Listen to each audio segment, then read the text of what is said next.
السلام عليكم، كي دايرين؟ لاباس؟ نتمنى تكونوا كاملين بخير وعلى خير وفي تمام الصحه والعافيه. كيف ما كتشاهدوا معايا اليوم نقدم لكم واحد الوصفه اللي كتجي سريعه ولذيذه. هي ميني كيش بخبز تورتيه، رائعين وساهلين، تقدروا توجدوهم في اخر دقيقه.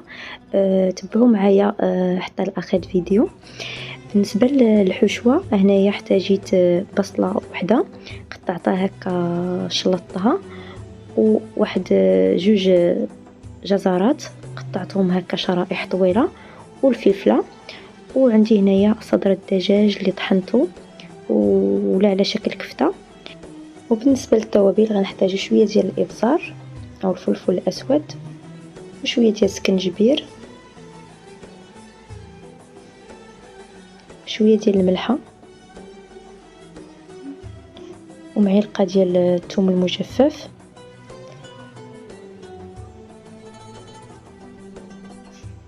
ومعلقه ديال الخرقوم البلدي، وواحد شويه ديال الكوري. صافي هنا كتشحروا كاع المكونات مزيان، وكنضيف لهم قزبور معدنوس كيف ما كتشوفوا معايا. صافي هنا عندي خبز التورتيه كنقطعوه على شكل دوائر، غير حاولوا تضغطوا عليه لانه صعيب يتقطع. صافي وكنستمر هكا حتى نسالي.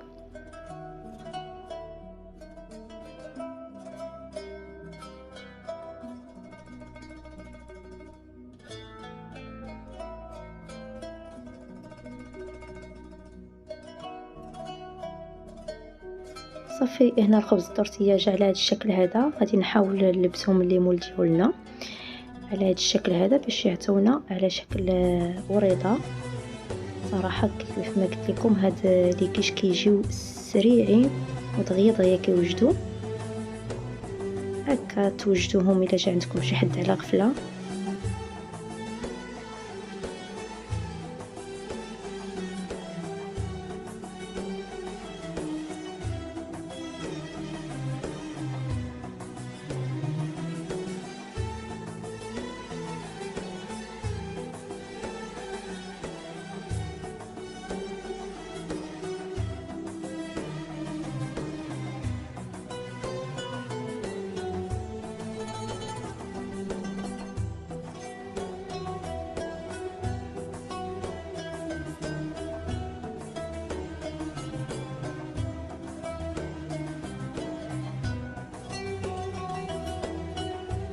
صافي هنا غادي ندوزو باش نحضروا لاباريا كيش ديالنا.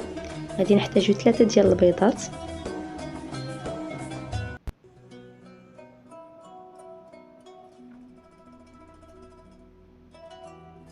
كنضيف لهم شويه ديال الملحه وشويه ديال الابزار. تقدروا تضيفوا الاعشاب المنسمه الا كانت متوفره عندكم.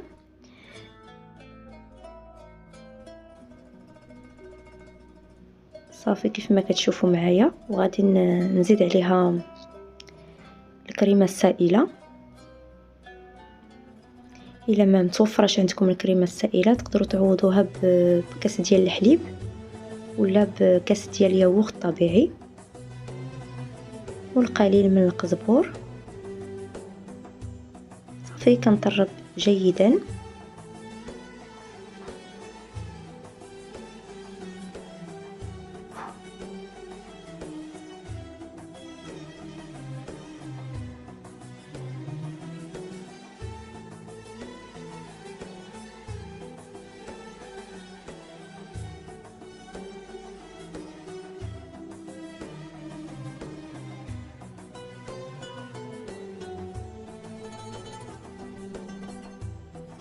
صافي هنايا كيف ما كتشوفوا معايا الحشوه ديالي بردات وكتجي على هذا الشكل هذا. كنعمر بها هاد القطع ديال التورتيه كيف ما كتشوفوا معايا. المهم الحشوه تقدروا ديروا اي حشوه بغيتو، بالكفته ولا بالطون حتى هي كتجي زوينه.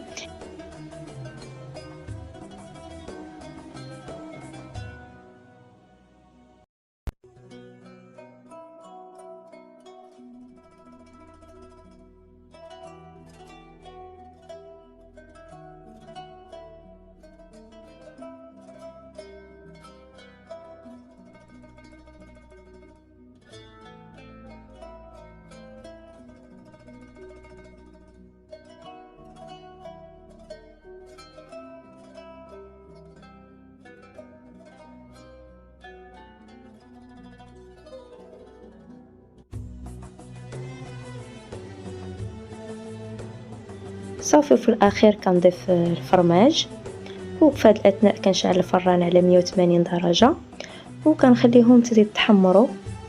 كيجي اللون ديالهم ذهبي، كيجيو على هذا الشكل هذا. صراحه كيجيو لذاذين بهاد الحشوه هذه ديال الدجاج. غير جربوهم وانا متاكده انهم غيعجبوكم. نتمنى الوصفه ديال اليوم والاقتراح ديال اليوم ينال اعجابكم وينال استحسانكم. دمتم في رعايه الله، الى فيديو قادم ان شاء الله.